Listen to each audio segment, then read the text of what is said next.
Do not adjust your digital device.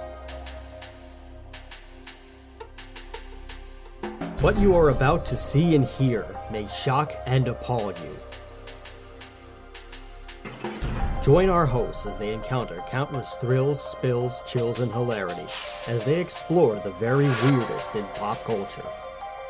The following media is so strange, so beyond the scope of what is normal, it will make you ask the question, why does this exist?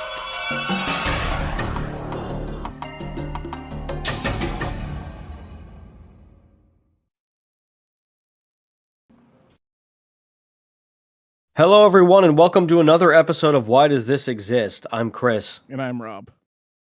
And today we will be wrapping up the holiday season with some holiday music, because who doesn't love that? No, we're not going to be talking about the god-awful Mariah Carey Christmas album. Oh my God, I fucking hate that song so much. That song has made me hate Mariah Carey. Yeah. I don't know any of her other songs because of this. Yeah. I don't even, it doesn't matter what her catalog is. All we have is this awful Christmas album that's been bequeathed to us by the universe that definitely hates us. In this timeline and this universe, we have Mariah Carey's Christmas album. In other universes, they probably have better things. They probably have better Christmas albums. Maybe Christmas is celebrated as pagan roots and pagans still rule the land. And all of the holidays are still just pagan rituals for the solstice and light and darkness and all of those things. And the nourishment, gotta love the nourishment. Yeah. And all of those gods and goddesses. But no, not in this universe. In this universe, we have commercialism. We do have some good things to counteract the dark forces of Mariah Carey's Christmas album. We do have things like Brian Setzer's Christmas band, which is fun. But we have more original things, like what we're about to cover today. We will be talking about the Trans-Siberian Orchestra, which is the greatest idea for Christmas and holiday things ever, as far as music is concerned. Let's just be clear. They're not only a Christmas music band. It's just No, they're not. Like, several of their albums have been Christmas centered, but they actually have done some non-Christmas albums as well, like Beethoven's Last Night. But we can get into that in a little bit. Yes. We'll just give you a quick spiel before anything. We are Why Does This Exist? We're a podcast that talks about the very weirdest in pop culture, whether it's a video game or a video game console like we just did with the Nintendo 64. Other music like we're about to do, or like we did a few weeks ago with System of a Down. Some strange movies like we did a few weeks ago with Big Trouble in Little China. And the list goes on and on.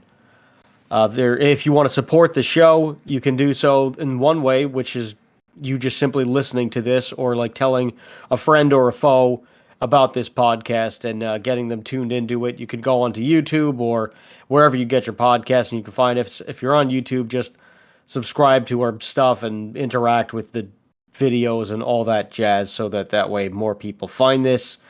But you can also choose to give us money. That would be great. If you want to give us money, you can head over to patreon.com/whydoesthisexist. Our friend Tony is always updating he's always just working hard at like putting up some articles together. He just did with his firsthand account of seeing Gwar. Go check that out. We also did an episode on Gwar. Check that out too. But yeah, patreon.com/whydoesthisexist. You can give us as little as $1 or as much as you like, and we will let you into the Discord server, and you can come hang out and just chat amongst yourselves and or with us, and you can ask us questions. You'll know what the schedule is, and you can even kick some ideas to us of some weird things that maybe we didn't even hear about, and maybe you could write for us too. You could also buy us a coffee if you only want to give us money one time. That's buymeacoffee.com/whydoesthisexist. Or if you don't feel like doing any of those things, you can also just give us some kudos in private by emailing whydoesthisexistshow@gmail.com. And if you're a sponsor or you'd like to sponsor the show, connect with us there, and we can do all those things and get you set on track to helping you help us. But that's in the spirit of giving. Let's give you this podcast. That's the news. Here's the weather. You're now about to witness the strength of street knowledge from a ragtag group of rogues. So let's get on with the goddamn show. Explain to the people what the Trans-Siberian Orchestra is. So the Trans-Siberian Orchestra is a heavy metal project that was started by producer Paul O'Neill, who Not to be produced confused with the baseball player who was on yeah. the Yankees dynasty in the Yes, '90s. no, yeah, not Also winning the World Series in '96. no, yeah. Paul O'Neill was he was a composer and music producer, most famously of Savatage, the metal band Savatage, and then later Yes. Trans-Siberian Orchestra.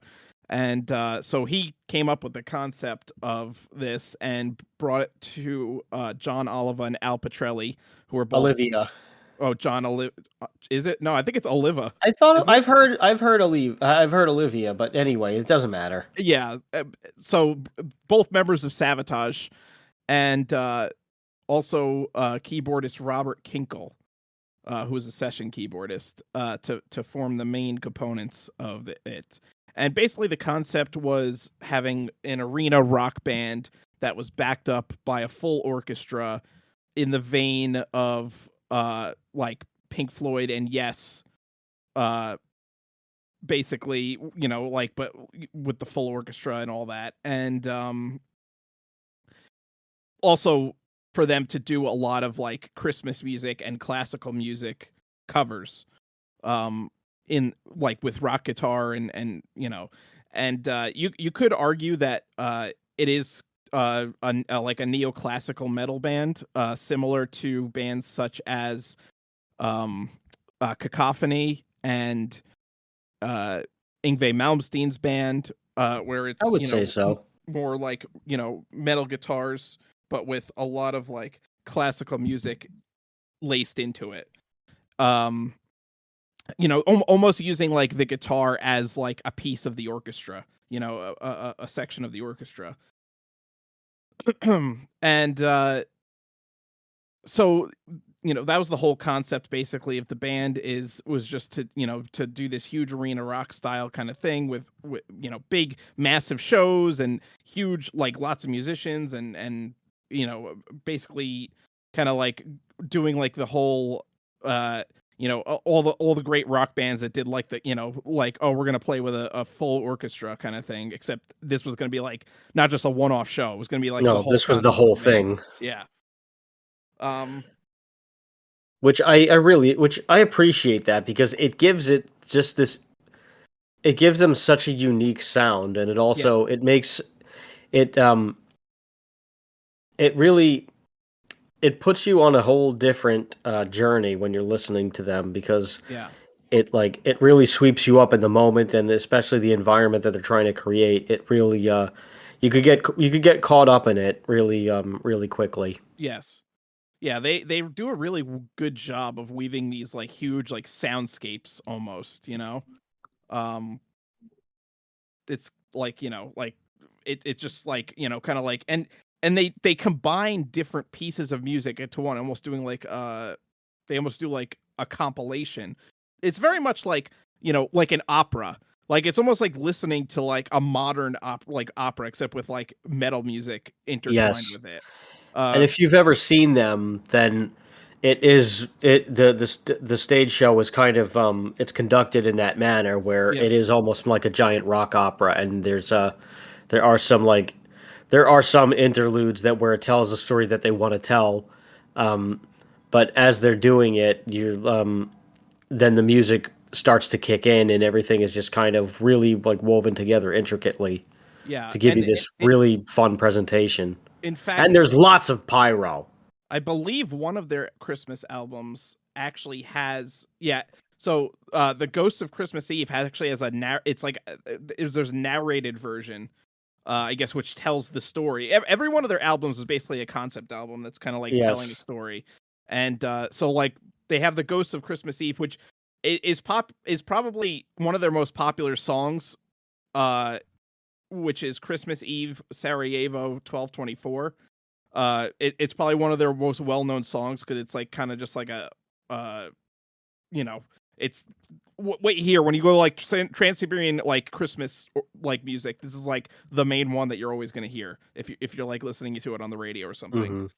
And yeah, so they do a whole like narrated version of that album, which kind of just like lays out the story in a more succinct way. Um, and yeah, there, but like it not only their Christmas music is good, also their like other albums that like are not Christmas related are also very good, like Beethoven's Last Night. Right. Like most people would assume that they were just a Christmas or like metal orchestra because you pretty much only hear the music around Christmas time. Yes. But they do have other albums that have nothing to do with Christmas Yes. and songs as well. Yeah, Beethoven. The concept for Beethoven's Last Night is actually almost like it almost sounds like a King Diamond album. It's like Beethoven being like visited by Satan, basically, and I think Satan's basically offering him a deal to get his like hearing back in exchange for his soul, basically, so he can like record his masterpiece or whatever. So it's like a it's like a whole story, like and it again sounds it's like something like would be in a King Diamond album. So it's interesting the way they do it. I would love to see King Diamond write a concept album about Beethoven being visited by Satan now. Yeah, I would love to see King Diamond in Trans-Siberian Orchestra. Oh my god, like that'd be so fun. Like King Diamond with Trans-Siberian Orchestra and like his own band and like doing like full King Diamond albums, like but with like the full orchestra. It would be amazing. Or they could just do a collaboration and write a full album based on like Charles Dickens' A Christmas Carol, and it would be oh my god, how funny would that be if King Diamond is like walking out in the chains as like Jacob Marley, and he's just and like he's like rattling the chains and he's doing his singing, and he's just waving around the bones and the chains, and he's just like screwed if you don't be nice. You have chains! Oh, such chains if you're naughty tonight! Writing it right now. Oh my god, yeah. If only. King Diamond, if you're listening to us, get in touch. We'll write it for you. Yeah, ladies and gentlemen, this is it. My name is not Chris. I've been King Diamond the time!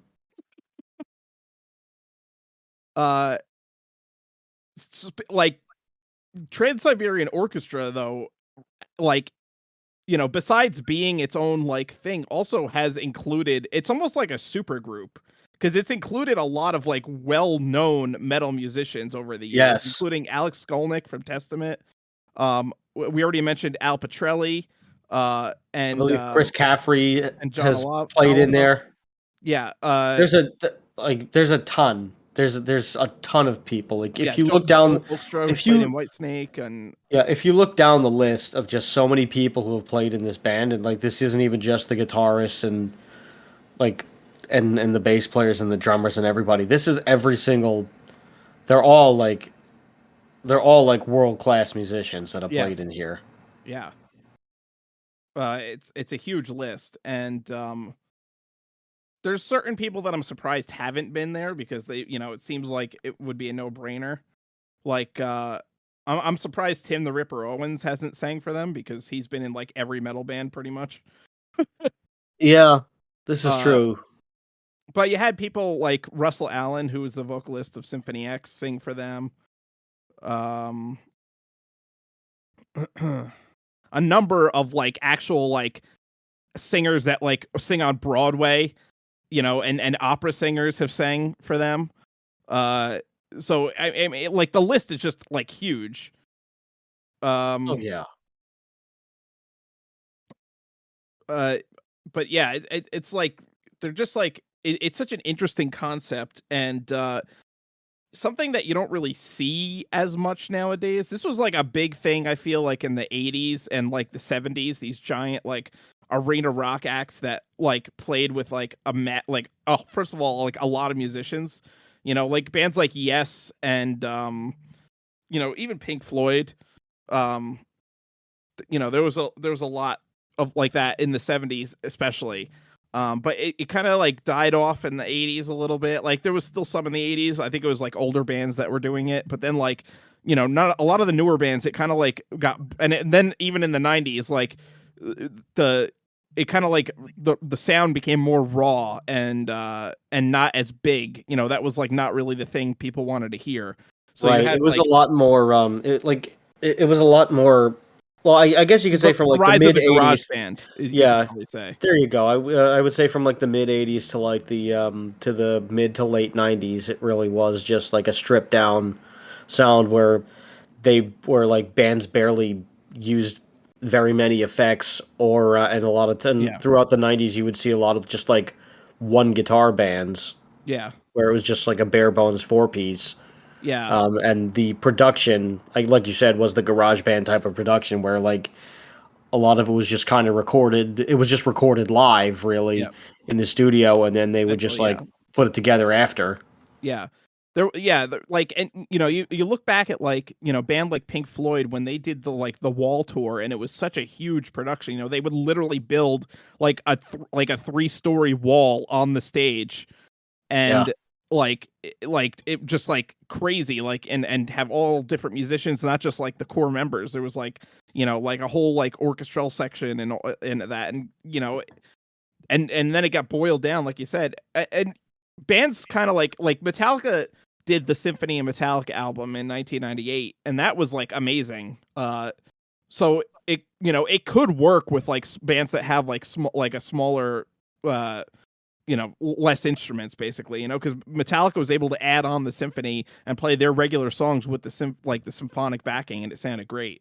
right. I um mean, you also have like other bands that like do it on like smaller scales, yeah, like some of the symphonic black metal bands will yeah, have a quartet with them to I do think things. especially It it's really coming back. It's coming back a little bit now, more with like folk metal and stuff like that. Like you see a lot of the folk metal bands will have hmm violins and all kinds of crazy instruments and folk instruments and whatever. Um, but it's not at not to the scale of Trans-Siberian Orchestra. That's for certain. I mean, like you look at a picture of them on stage, and it's like literally like 40 people on the stage, Yeah, like playing. It's crazy. and they're And all like then they're all like it's so tight. yeah, yeah, it's great. Like, but Like I again, can't that's what you imagine get with how. world class musicians. Like people that Yes. play in orchestras and symphonies and stuff like that are world class musicians, and they will always be like 100% on cue and 100% tight. You Yeah, know? it's integral to their performance, and Yeah, these people these people have to these people practice 6 hours a day, or if yeah, not more, yeah. like I mean, this just is their to whole make life, sure that literally. yeah, it is. So to be on that level, and these are like a lot of these people are people that were trained in like conservatories, like Juilliard and stuff like that, Yeah, where like literally the whole curriculum is just playing music 8 hours a yeah, day, basically.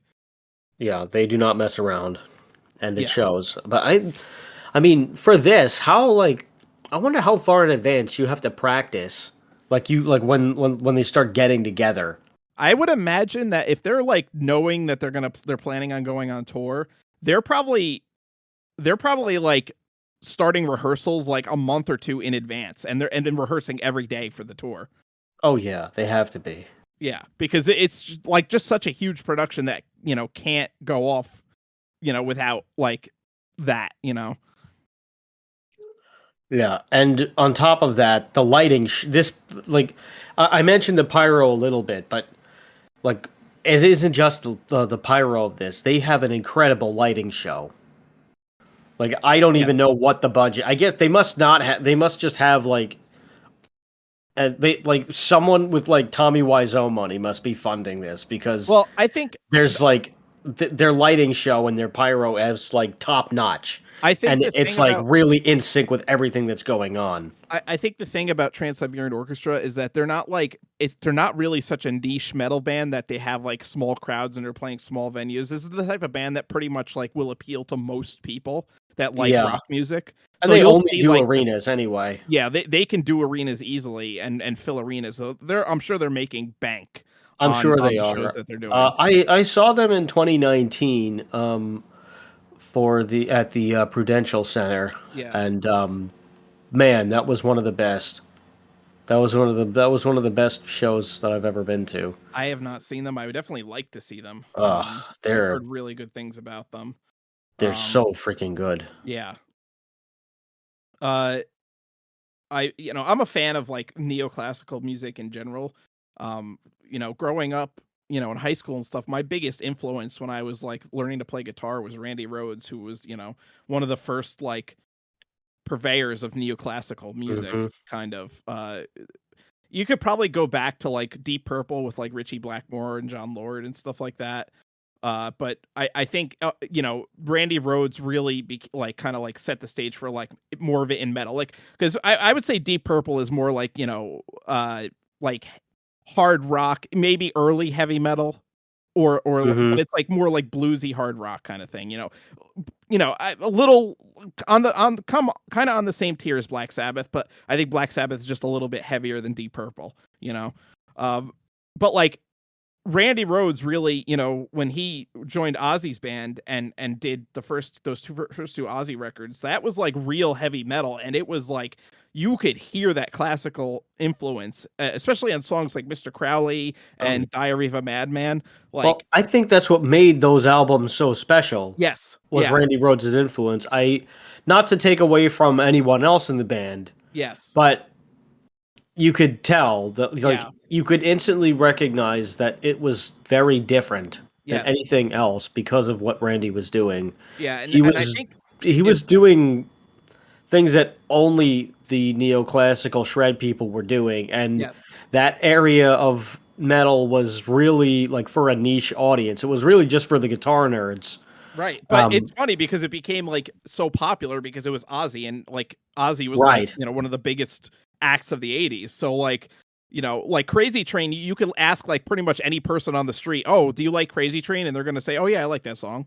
Like, Yeah. most people know that song, so it's like it was interesting that he was able to bring that kind of niche style to the masses, kind of, and I think that's what Trans-Siberian Orchestra does too, because some of the later like neoclassical bands, like I had mentioned Cacophony before, which is Jason Becker and Marty Freeman's project. Uh, like that was very niche. That was like only like speed metal or thrash metal fans kind of know what Cacophony is, Yeah. not average people. And even Yngwie Malmsteen has had some, I think, mainstream success, but not nearly as much as like say Trans-Siberian Orchestra or the early Ozzy Osbourne stuff. A lot of people know who like maybe have heard of Yngwie Malmsteen, but not necessarily listen to him, because he's just a big name. Uh, Yeah. but but I think he kind of like plays to that niche too. Like he did like an album that was just like literally it was like symphony for guitar and orchestra or something like that. And it was like literally that's all it was. Like it Yeah. was like an actual symphony for electric guitar and orchestra. Yeah. And so that wasn't like, that was like that's something like classical music people listen to, which is like, if you want to like talk about music nerds, like classical music people are like the music nerds of music Oh nerds, yeah. pretty much, you know. Yes. Like, Spending many times at band camp. yeah, my professor, my music theory professor in college was that type of like classical music nerd where first of all he was conservatory trained, he's a doctor in music. So like basically like a musical genius. He wrote the textbook for our class. Uh and like he's a great guy. He was very like an old school like what when you hear someone who's like a professor like or a doctor of like a doctor of music, like he was like the typical doctor of music, like had like a corncob pipe that he would smoke and like a Oh, scarf that's and great. yeah. And yeah, so like he pretty much only listened to like classical music. Like and it was interesting because I was really into like heavy metal and obviously and like he would have us do these projects where like we would have to pick a song and like break it down in like, classical music terms and kind of like, write it out as like what what it would be like the chord progression, and like if it's in a like a polyphony rhythm or a whatever, what kind of rhythm it is and what kind of harmonies there are and all that. And so I would do like metal songs a lot. Like I would, especially like Megadeth songs, because Marty Friedman was in Megadeth, so that was like that you had that classical metal or neoclassical style in there too. So I think, because I would talk about it and I'd be like, a lot of like metal guitar players have a background in classical music, like a lot. And because especially like the more like progressive metal bands and like heavy speed metal bands and stuff like that. I'm not talking about like glam metal or anything like that. Like speed metal, progressive metal, some thrash bands. Like you have Alex Skolnick, who has a jazz background, who also played in Trans-Siberian Orchestra. But like there's definitely like that like classical influence in heavy metal. And just like not even just neoclassical metal, just like like all heavy metal, but like I don't know. I think he kind of like got it a little bit. He was like, yeah, okay, like this makes sense. It's like I could hear it. Him being the classical music guy could kind of hear it. But I feel like Trans-Siberian Orchestra would be more like up his alley because Oh it's like yeah. way more of that classical influence than anything else. Yeah, I would also like to think that if Randy Rhoads had lived, that he would be playing in that he would at least have had a run with Trans-Siberian Orchestra, I think like at well, some point. I certainly think that he would have left Ozzy's band eventually, and I think he wanted to actually go back to college and earn a doctorate in music and like just write classical music. And I would imagine he might have, if he had lived, eventually done a run in Trans-Siberian Orchestra. I think that would have been interesting. Yeah, I And don't see it's why like right up not. his alley. Yeah, and I also Trans-Siberian Orchestra does donate a lot of their tour proceedings to charity. Yes. Yeah, they So do. there's a very good reason to do that. Yeah. I mean, like they make like a lot of money. Like in this old interview that I'm seeing with Paul O'Neill. Paul O'Neill passed away, I believe, in 2017 due to a series of health complications and a improper an imbalance in the medication that he was taking led to that. But he was dealing with a lot of health issues at the time. Yeah. But at the time of this interview, he had said that they made they made 51 million in you know only a handful of with 52 shows or something. And at that point, it was something that he never thought that he would ever see. So I can't imagine how much they rake home now. But Yeah. since they've been touring, they've donated over 16 million to local and national charities. Hmm. They're based in Tampa for anyone who wants to know what the local thing is. But it's just it's amazing that they can do things like that, and I appreciate that it goes to a very good cause, a lot of the money as well, and that it isn't just them. It isn't like a traveling circus in a way where they're just doing it for profit or like just doing it because just to keep bringing it around town. Like there is like an underlying purpose to this as well, and I Yeah. appreciate that. I am seeing this here that so Paul O'Neill came up with the name for Trans-Siberian Orchestra from a trip to Russia in the 80s. Yeah. He went out there for whatever reason, and he had and of course there's the Trans-Siberian Railway, which is the Hmm. longest railroad in the world that connects Western Russia to Eastern Russia, and there's also like bits of Northeast Asia that it connects with. Hmm. And his words here. This is in AmericanSongwriter.com. The article for those for those who want to know, it's called the philosophical meaning behind the band name Trans-Siberian Orchestra from about 6 months ago by Celia Houghton.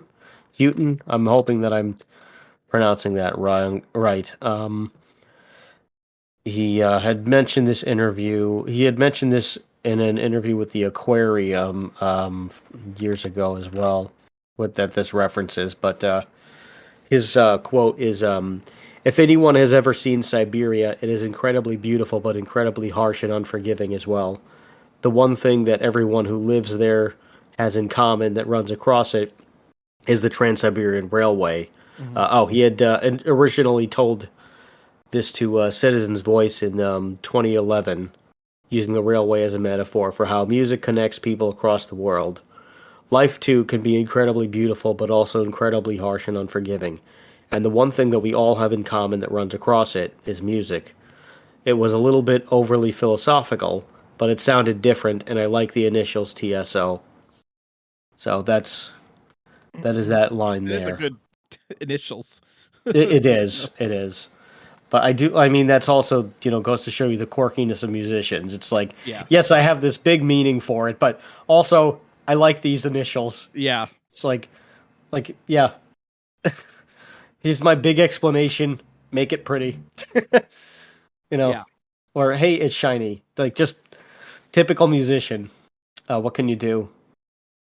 Um, but yeah, I can't wait to see this band again. I love this group. Yeah, I would definitely like to see him. I will say, uh, having worked in retail for many years and and even now where I work, at the hospital, like I have to deal with like Christmas music pretty much on like November 1st on, and it's like it makes me like not stand Christmas music because really there's only like 12 Christmas songs, and it's like just the same 12 songs done over and over again by different artists. But Yeah, Trans-Siberian Orchestra has added like such a new level to it that it is just like so much easier and better to listen to than like anything else that you would hear. absolutely. Like I said before, I hate Mariah Carey. I hate Yeah. that stupid Christmas music. I was telling a coworker the other day, like I was this coworker is English, so I was trying to explain, like they're in London, so I was trying to explain because I had mentioned, I was like, oh well, if the British movies and television shows are accurate, then I will wish you a happy Christmas. You say that, don't you? And yes, yes, we do say that. Okay, good. You say happy holidays, yes, and this is because there was a whole thing several years ago about called the War on Christmas here in the States, where people were they felt a certain way about like just the words happy holidays taking over the English language or America. So there were a lot of people that were revolting against this, Yeah. and it's a very silly thing, but people took it very seriously to the point where they would like anyone who told them happy holidays, they would explicitly yell Merry Christmas back at them, like just to prove a point, which I really don't understand. There's other crises that you could try to solve. This is not the hill to die on, but I digress. It had gotten to the point where people started printing out, or at least by me, people started printing out giant red buttons that said "I celebrate Christmas" and handing them out to people, so that way someone had to acknowledge that and say and wish you a Merry Christmas. Which, to be honest, most people didn't say anything. So there you go. Just I have one of those buttons because one of my friend's dads was part of that coalition, and he did given me one, and I Oh was like, God. okay, what am I supposed to do with this? Like, I don't care about this war on Christmas thing. I'd Yeah. like, couldn't we just try like I don't know, curing any disease that kills people?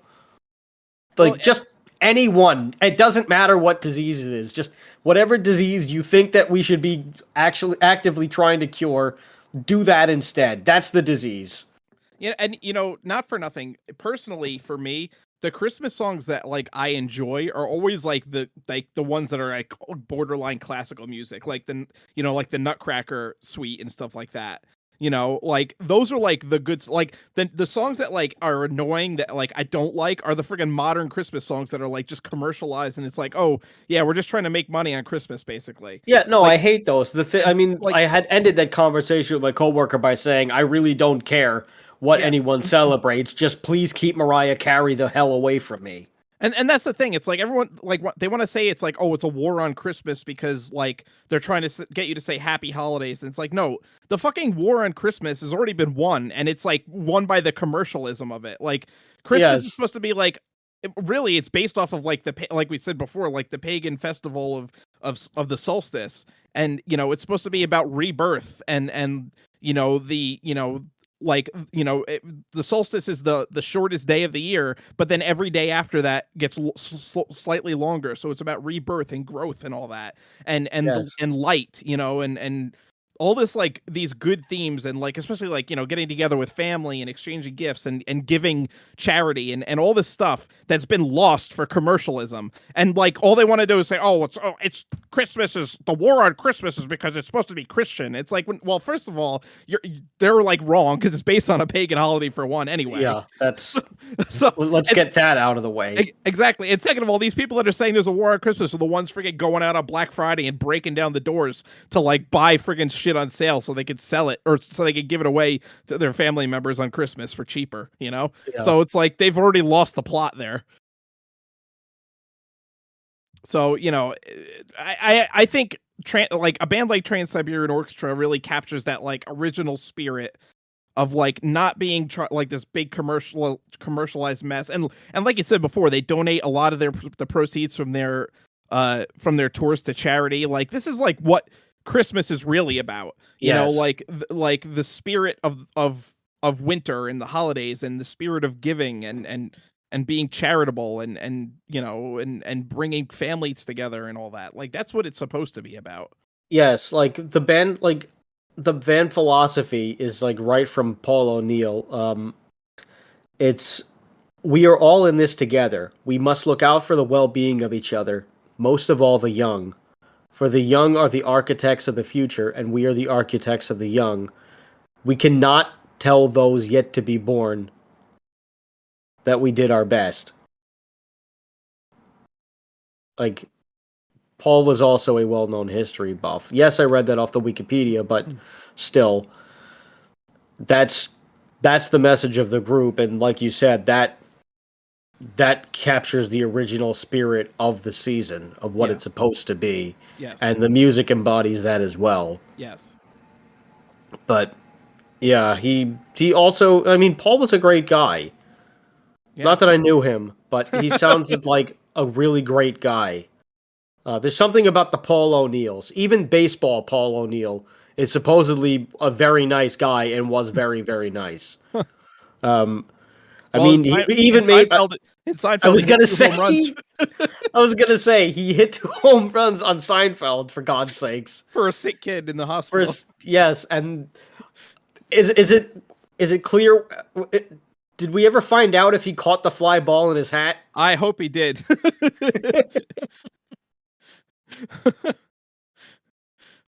Oh God, what a classic episode. But yeah, here is just another thing that he said regarding the fans. Just he would always thank the audience and thank everybody, and they still do that on stage to this day. So he was he has now become the ghost of Christmas Present. Yeah. In a way. But yeah, the other thing that he had said was TSO's goal is to make the best albums and concerts we possibly can, sparing no amount of time or expense, and then charge the lowest possible price. No musician or singer is on the TSO flight deck for the money. We do it because we love the energy from the crowd, especially the kids. Also in Trans-Siberian Orchestra, the crew are as much a member of the band as anyone on the flight deck. They actually have the hardest jobs. They are the first ones in and the last ones out. Watching them at work is like watching a well-choreographed ballet or military operation. TSO could not be TSO without them as we know it, which I appreciate that as well. Yeah. But yeah, just seemed like a very, very nice guy. Yeah. Yeah. It's unfortunate that he passed away. Yes, but they have still managed to keep the spirit alive and to keep everything going. Yes. After all this time. Now, tickets, I will say, like everything else in this world, they are not as cheap as they once were. And unfortunately, not the band's fault necessarily. No, definitely not the band's fault. It is always these yes, these greedy corporations which I who don't. sell the tickets, I'm sure which we've ranted about them on the podcast I before. believe we have. Yeah, but they're just to reiterate, Ticketmaster is the worst fucking thing around, and they should go down at a Ponzi scheme. Yes, yes, I agree. There was A merry allegedly Ponzi scheme indeed. a antitrust lawsuit that was going to be brought against them, but I think that got canceled. That was right around the time of like the Taylor Swift fiasco, where Taylor Swift tickets were going for like $36,000 each. Oh Jesus. I don't think that ever, like came to fruition. Unfortunately, There that was music. some crackdown, but it turned out to just be a slap on the wrist and didn't really do Yeah, anything. yeah, They probably gave them some like major fine that was nothing to them. yeah, So it's I forget, but it is too bad that Ticketmaster is still allowed to run free. Maybe one day when we have a different group of congressional people from our generation, they will stop all of these problems. But yep, unlike current Congress, who only focuses on lining their pockets and the problems that were problems of their day that are no longer problems, maybe they will focus on the problems of the present day as well. yep, And hopefully they'll actually get it done swiftly. Maybe all lawyers will be abolished like 2015 Back to the Future. But until that time, we don't know.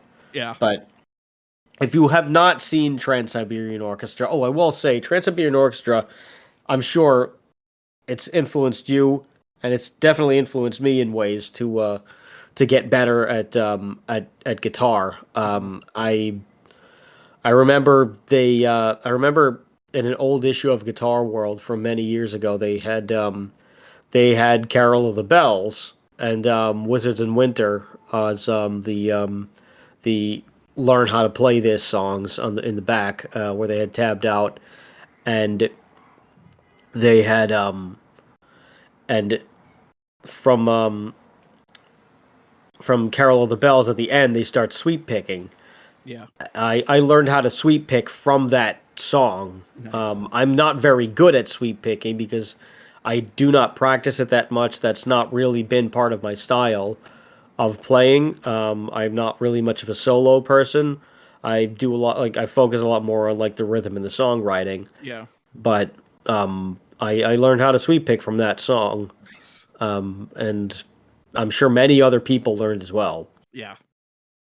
But the most important thing is not even just how good the musicians are in terms of speed, Hmm. but it's the phrasing that really that does all of the heavy lifting for their musical arrangements. Yeah. Yeah. Because it's just structured and written so well that every build there's no disappointing payoff in any of their songs. Yeah. Yeah. Everything that they do is incredible. Yeah. So if you get a chance to see them, please do. I don't care what you celebrate. You need to see this band. Yeah. Just celebrate music. That's what I care about. Celebrate music. Don't worry about what season it is. Well said. All right. And I guess we can wrap this up and head off into the sunset. But Yep. I want to thank each and every one of you for Yes. having for coming here, donating money to either the Patreon or the Buy Me a Coffee, checking out our YouTube videos, and interacting and all that. We're trying to get to 50 subs. If you could do that by Christmas, that would be nice. If Yes. not, well, there's always next year. Yep. Like we also just want to thank everybody for tuning in. We hope that each and every one of you have been, just having a happy and healthy year, and we hope that everything, Mhm. ends on a high note for you. Yeah. Hope And everyone has a very Merry Christmas, Happy Hanukkah, whatever, Happy Kwanzaa, whatever you celebrate. a Happy tip-top solstice. tet and a solemn, dignified Ramadan. Yep. And have a happy new year as well. Yes. This has been Why Does This Exist? I've been Chris. And I've been Rob. Remember, question everything. Good night, everybody. Ho, ho, ho, ho, ho.